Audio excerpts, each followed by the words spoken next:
贾文静，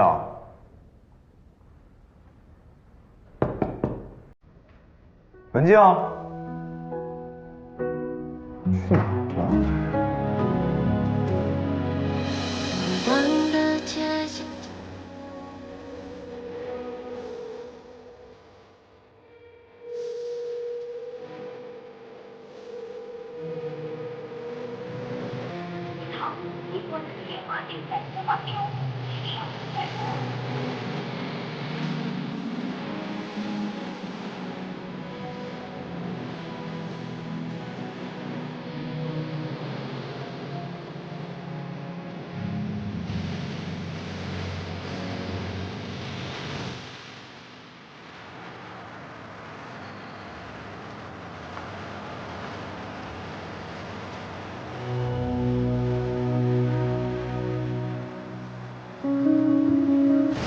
林总，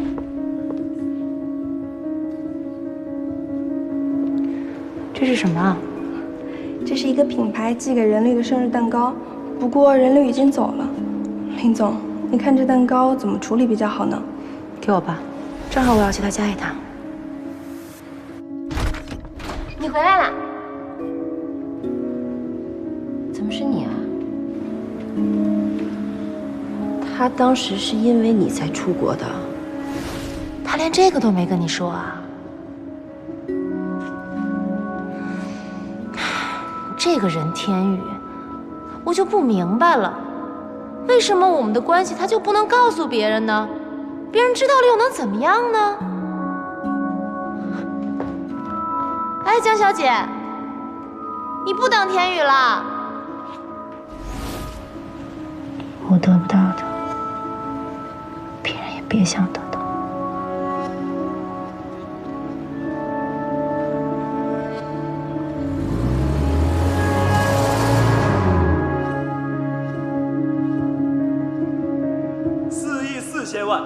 已经达到了江宁区 G61号地块。你把之前那份合同弄一下，好吧？好，那我回去落实，你放心吧。上台签约。你是不是早就知道结果了？一会儿给你打过去。怎么了？这个结果不是你想要的吗？王总的出价只比九泰集团多了1000万，你是怎么知道底价的呀？ 我该下班了，临走的时候把门锁上。我不准你走，任天宇，你给我回来！我话没说完呢，你回来！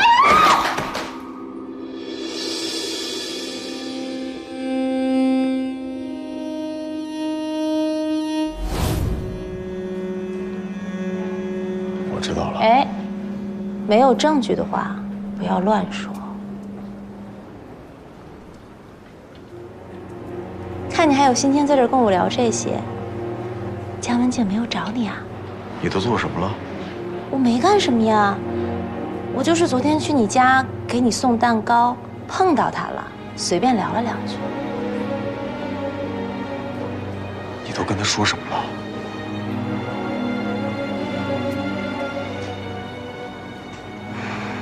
正好啊，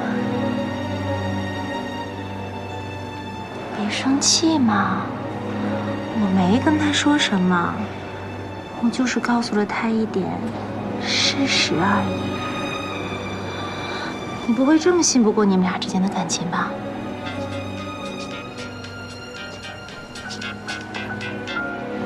喂，文静，你在哪儿啊？为什么一直关机啊？好，我马上过来。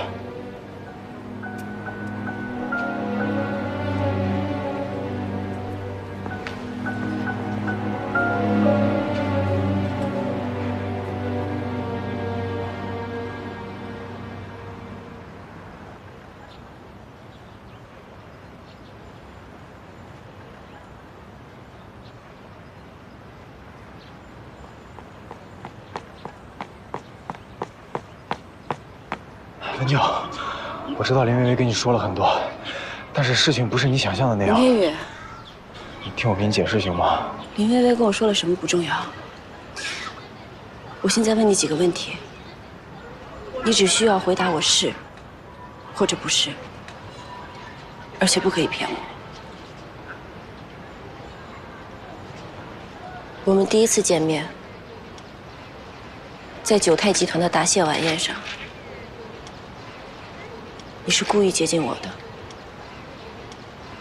是不是？我问你，是不是？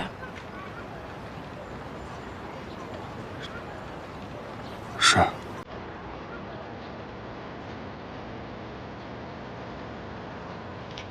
那后来我租房子，碰巧就租到你们家对面了，也是你故意安排的，是不是？是。好啊，任律师不愧是运筹帷幄，善于玩弄人与股掌之间。我没有玩弄你，我有我的苦衷。你的苦衷就是为了救林薇薇的舅舅，所以才不告而别的吗？我出国是因为吴义景，跟林薇薇一点关系都没有。我跟他就是合作伙伴。林薇薇说的没有错，你对女人果然都不是真心的，只是看他们的利用价值而已。我承认，有些事情我是骗了你。但是姜文江，我对你是真心的。利用我，你当然是真心的。对你来说，我是江家的女儿，是你进入九泰集团最好的切入口。你当然是真心的。是我太可笑了，居然在1年前和1年后2次掉入你的圈套。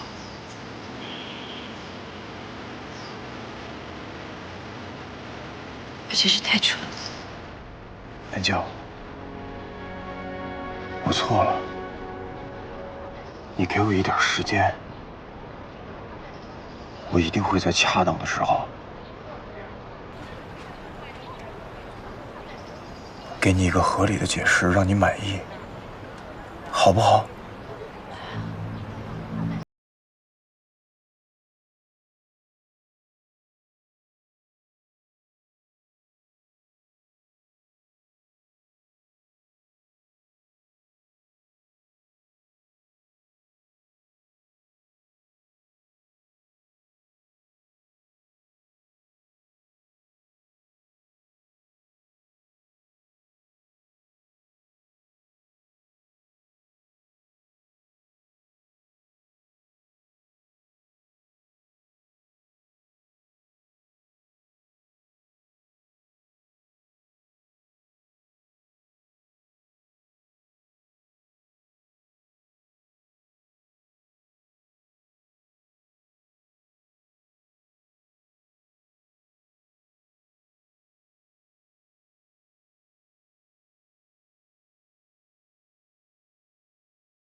我们第一次见面，在九泰集团的答谢晚宴上，你是故意接近我的，是不是？我问你，是不是？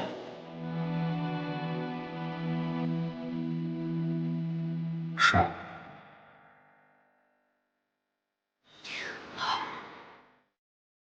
那后来我租房子，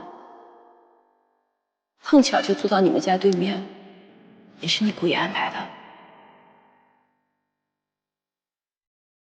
是不是？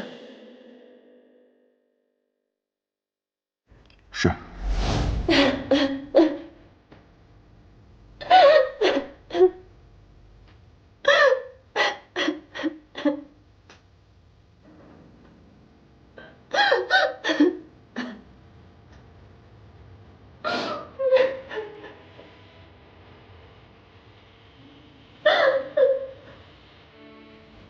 文静，没事吧？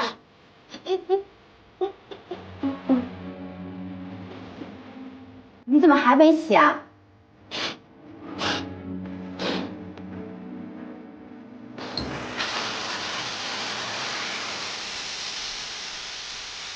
我没事儿。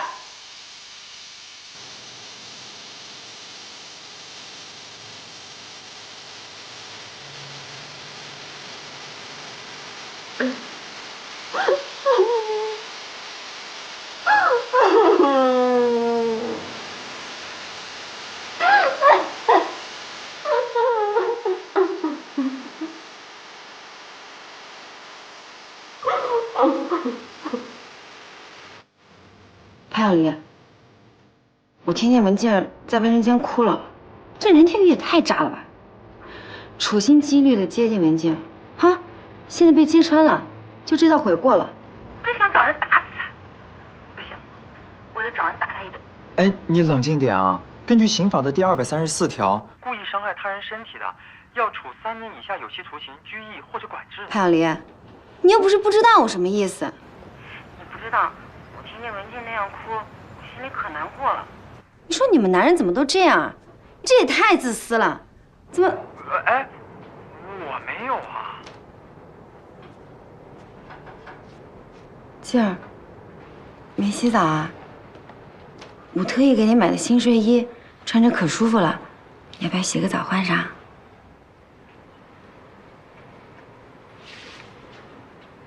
那你想不想吃点薯片？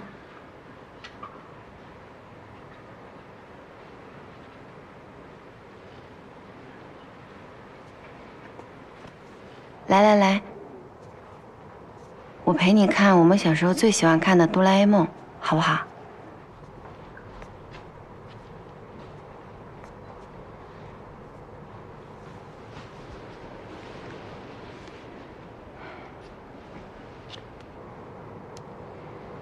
我记得我们小的时候，都想要一只蓝胖子，因为它可以给我们实现所有的愿望。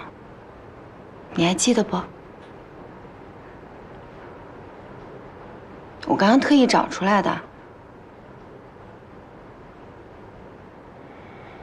好了好了好了，别难过了，以后我照顾你，我们都不要那些臭男人。哎，姚真，你在说什么呢？姚真，你怎么能这么说话？我……哎呀，你现在给我添什么乱呀？我明天再跟你说。姚真，喂，不是，这把我电话挂了。我忘挂电话了。你这样笑起来多好看啊！清纯中又不失一点小性感。姚真，我可以在你这儿住一段时间吗？当然可以啦。我这新租的房子太大了，我一个人住也挺害怕的。你在这里跟我2个人，那我不是更开心了？你想住多久都行。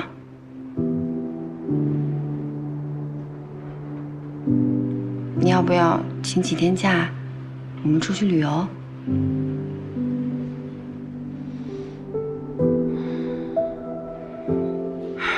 行，你想干什么都行，我都陪着你。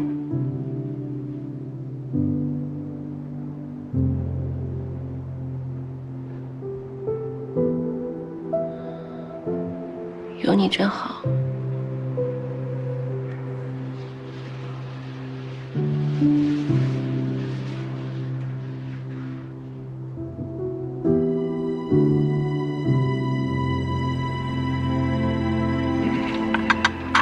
恭喜您啊！您拿下了G61这块地，这不仅是我们江宁区的盛事，更是我们新州市万众瞩目的大事。哎，你们瞧见没？今天在拍卖现场，马珊珊脸上一开始那个笑啊，还以为他们中标势在必得，却没想到他们的底牌早就漏得干干净净了。而且我们是卡着他们的标底拿的，4亿4千万，他们要再想竞标，多1分钱都拿不出来了。可不是嘛！今天拍卖会一结束，马珊珊起身就走了，回去啊，指不定怎么生气呢。你们放心吧，拍卖师那边我都打过招呼了，不会出任何问题的。嗯，王总，老话说上阵父子兵，关键时刻还得靠薇薇啊。这次能拿下这块地，的确，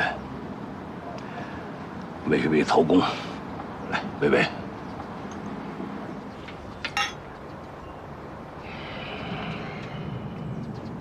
王总，拿下这块地，咱们在新州的版图又扩大了，不如我们尽快招商引资，规划一下这块地。不急，这块地我还有别的用处。您还有别的想法？行了，咱们也是好不容易打赢这场硬仗，别的都不去想。今天咱们就好好庆祝庆祝。啊！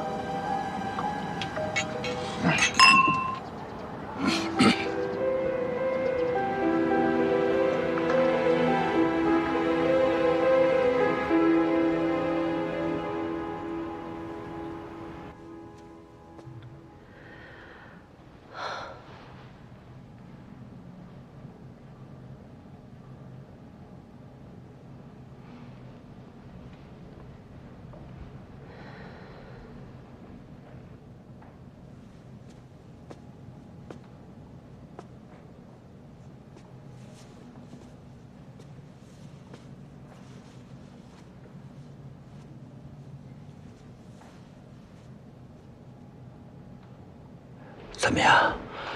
公司的情况怎么样？这次流标出乎我的意料。这块地没拿到的话，恐怕以后的事情都……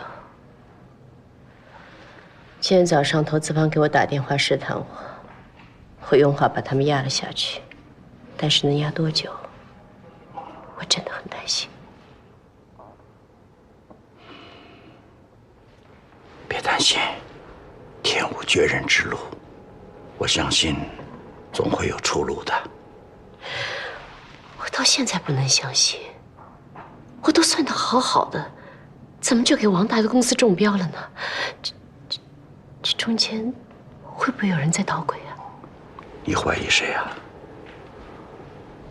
我不知道，我就是担心。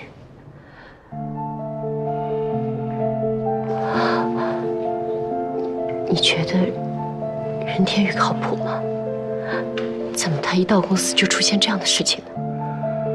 任天宇处理公司事务上手得很快，而且干得也很好。我们没有证据，也不能贸然的怀疑他，不是吗？你说的有道理。好了，看看你操心操的，这几天没休息好吧？晚上听到你翻来覆去的，我真担心你的身体会挺不住。这要是让咱们闺女知道了……对了，文静知道公司出了状况吗？我当然不能让她知道了，她又帮不上什么忙，让她知道了，不是平白的瞎操心吗？你做对。他给我打电话，我觉得他心情不好，他说他很累，周末就不回家了。他不回来也好，省得他看到咱们两个情绪这个样子。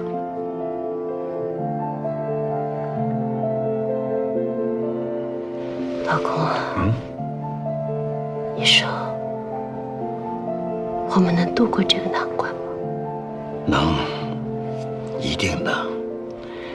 我们一起经历了那么多的风风雨雨，这一次也一定能够闯过去。就算是不行，也没什么。就算是我们失去了一切，可我们还拥有彼此，我们还有孩子呢。只要我们一家人能够在一起，比什么都好。是，别担心了，啊。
我想请你帮个忙，把监狱给我吧。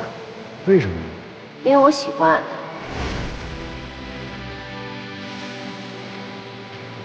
送给你。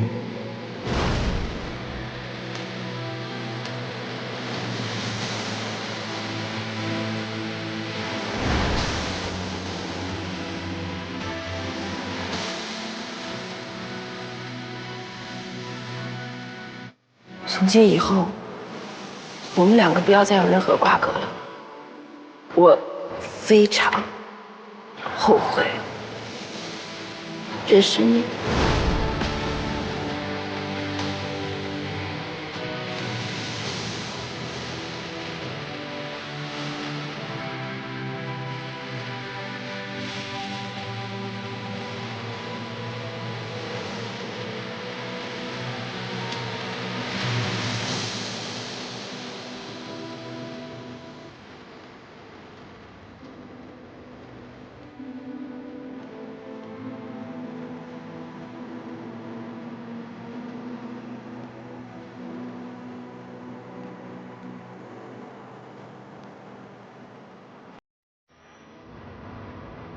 为了推进司法改革的进程，我们先后进行了20余项的配套改革措施。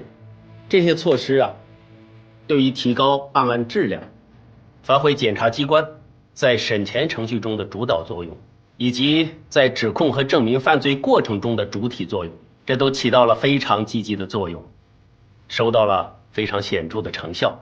今天我要特别提一下，由检察1部和3部联合办理的胡方全等人故意杀人案，原证据有瑕疵的情况下，依然分化瓦解了共犯同伙，巩固了指控证据体系，还追加了涉嫌伪证罪的犯罪人员，这体现了非常好的专业素质啊！谢谢高检的肯定，颍川他们确实在这个案件的办理上功不可没。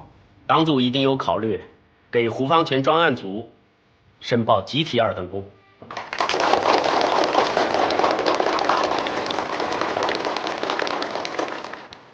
另外我还要提一下，第2批原额检察官的选拔工作就要开始了。上级院正在研究方案，很快就会公布上网。这段时间各业务部门负责人要考虑一下本部门的推荐人选名额不多，一定要优中选优。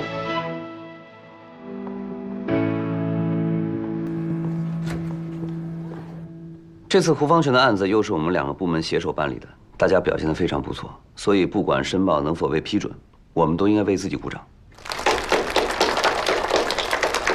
另外，第2批员额检察官的选拔就要开始了，要我们每个部门推荐人选参加选拔。我们这里符合条件的有3个人：潘小黎、韩露、姜文健。当然严律也很优秀，但是是尹处，我可以等下一批。院里让我跟尹处推荐人选，名单我们已经报上去了，但是最终的名额可能只有2个。余处那儿有韩露，咱们这儿按资历，潘小黎的资历比我深，所以我认为应该推荐潘小黎。不，我不是这个意思，我是还没开始选拔呢，就互相谦让了。我什么时候说过每个部门只能推荐1个人啊？难道你要把我们都推荐上去吗？现在的情况是这样的，优秀的人员多，但是名额少。其他部门也跟我们一样面临这样的问题。我跟余处已经跟院里汇报过这个情况。赵检的意思是就在全院范围内竞争，先把办案多、质量高、效果好的优秀人员报上来，然后内部选拔，优中选优入额。又要竞争了，加油啊！这次2等功的申报要是成功了，那真得好好庆祝一下。到时候请大家一起。也可以先小范围庆祝一下。小范围。可儿说好久没见你了，哎呀，一直跟我身边叨叨的。我说你今天要没有别的安排，咱们就一起吃个饭。是很久没见可儿了，好呀，那一会儿带她去吃披萨，她喜欢的。不用，买菜，咱们回家做。回家做啊？回家做。行，那一会儿停车场见啊。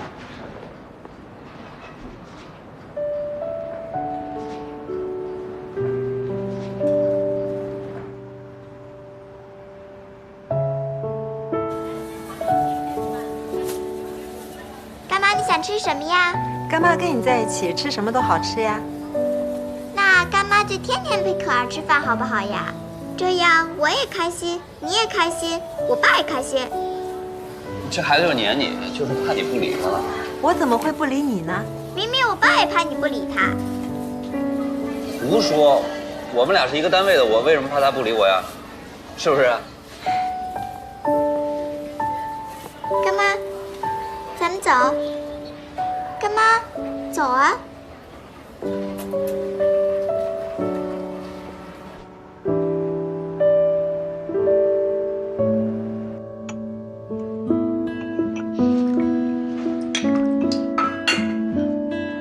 真的不用帮忙吗？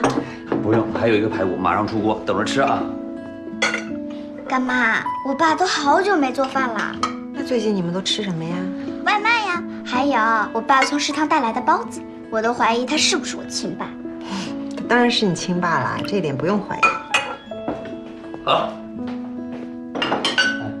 快坐下来吃吧。我再做一个吧。不用了，够了，快坐。行。爸，你都好久没给我做饭了，要不是我干妈来，我都快被你喂得营养不良了。你还营养不良？你都快比你们班男孩个头高了，你就乱告状。来，吃排骨。给我干妈也加一块。我自己来。来我。谢谢啊。干妈，我爸做的排骨可好吃了，你快尝尝。可以啊。真的很好吃。干妈，你应该常来的，这样我爸就可以每天做饭给我吃啦。你这样，以后你哪顿不来吃，你跟我说一声。你反正下了班回去得自己做，咱们3个一起吃还热闹，花样还能多做一点，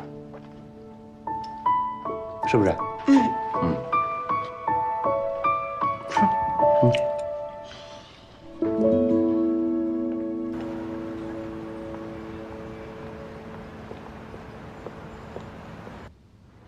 前段时间我们进行了全院范围内的员额检察官选拔，潘小黎、韩露、姜文静进行了3轮选拔，现在初步结果已经出来了。初步什么意思啊？就是进入公示名单，公示期间如果没有特殊情况，就可以任命了。今天我就是要跟大家宣布一下这个结果，但是我希望每一位即将升任员额检察官的同志，一定要记住成长的每一步。尹处、余处，你们就别吊着我们了，就说一下我们谁没进吧。下面我宣布，你晋升原俄检察官的人员是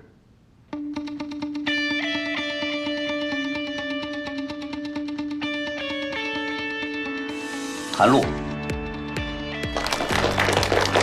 姜文静。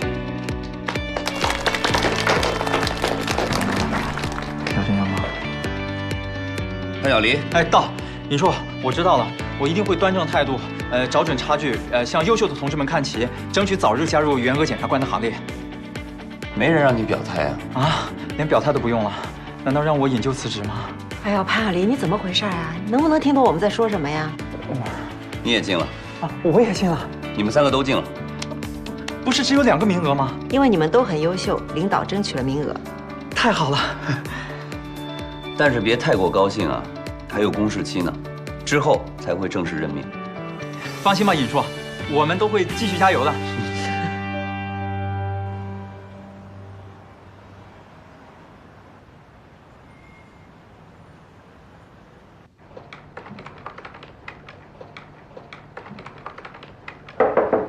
啊，进来。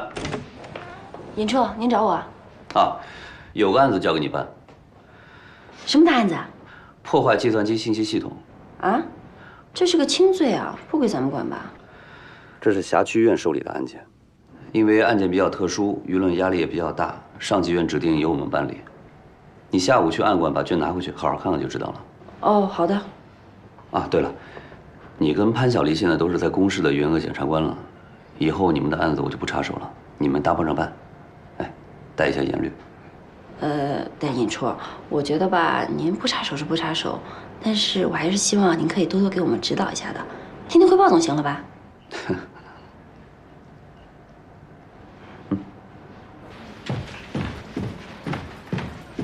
任天宇，好几天不见你人影，你去哪儿了？我在忙。林总要是没什么事的话，先出去吧。我来呢，就是想通知你，王总说有时间想见见你。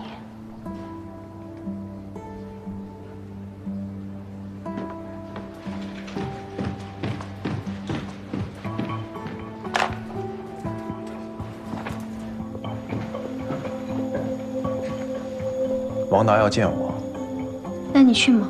去还是要去的，要不然他更该怀疑我了。怀疑？你是说他现在不信任你了吗？难道他知道了你的真实目的？那不至于，我答应给他竞标底价，结果他留了一手。留了一手？你是指林薇薇？王达的出价只比九泰集团多了1000万，如果他不知道底价的话，不可能那么准。现在唯一的可能就是林薇薇偷看了我的文件，通过非法手段获取了对手的商业机密，这可是违法的。王达这么干情有可原，那林薇薇呢？她就甘愿冒这个险？人在感情面前都有可能变得盲目，但是王达利用了林薇薇这一点来完成这件事儿，让我有点意外。这个王达还真是个老狐狸，而且他做事儿完全没有底线。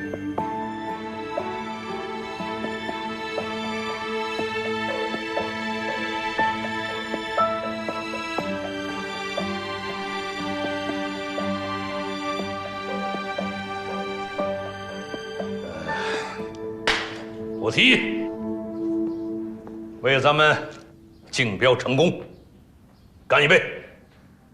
任律师，那我得恭喜王总和吴总啊。瞧他说的。任律师，之前咱们可说好的，拿下九泰的竞标书后，要给我们参考一下。可你倒好，不动声色呀。要不是微微恰巧看到了，这次我们真的是不知道该怎么办。恰巧？嘿呦，那还真巧呢。我之前没有透露太多，是因为我有我自己的打算。以我对现在九泰的了解，他们根本就没有能力参与竞标，即便是中标了，也会暗地里转给别人，只不过就是做给那些投资人和股民们看的罢了，虚张声势。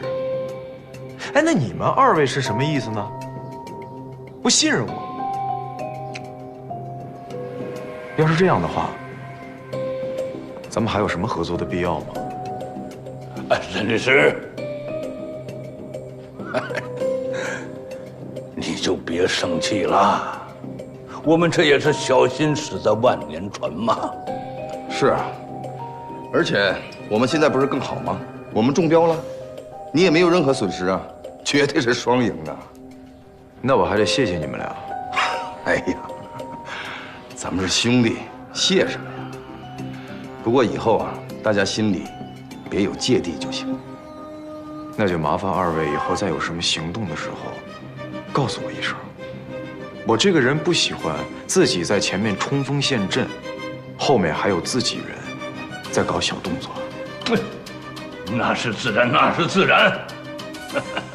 任律师，别生气了，把酒杯端起来，干一杯，来。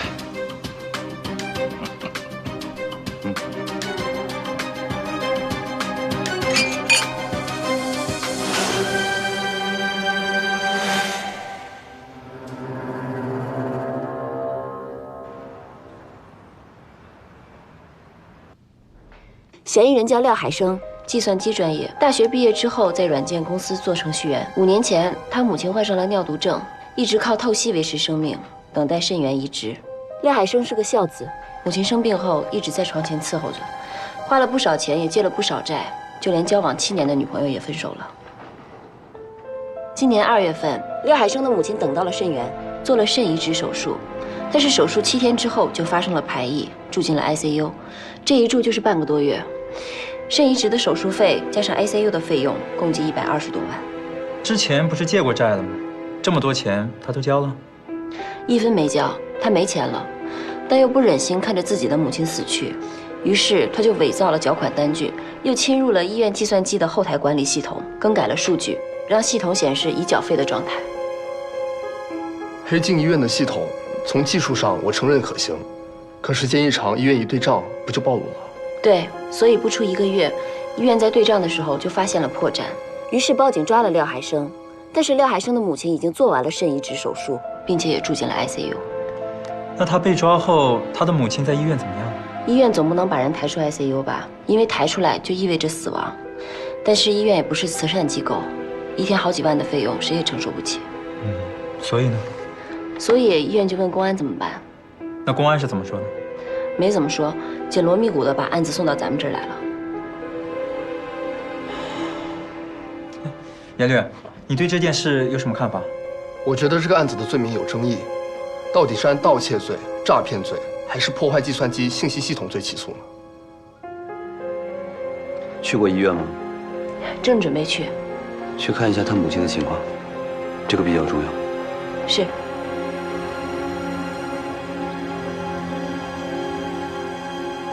那个是人工费，患者的生命全靠它维持。自从老太太的儿子被抓到现在，已经1个多月了。我们一直没有把患者抬出 ICU 病房，所有的费用都是我们医院承担的。再这样下去，我们真的是承受不起呀。我们理解。你们2位不来，我也准备去检察院找你们呢。你们看看患者的情况，检察院也给点意见吧。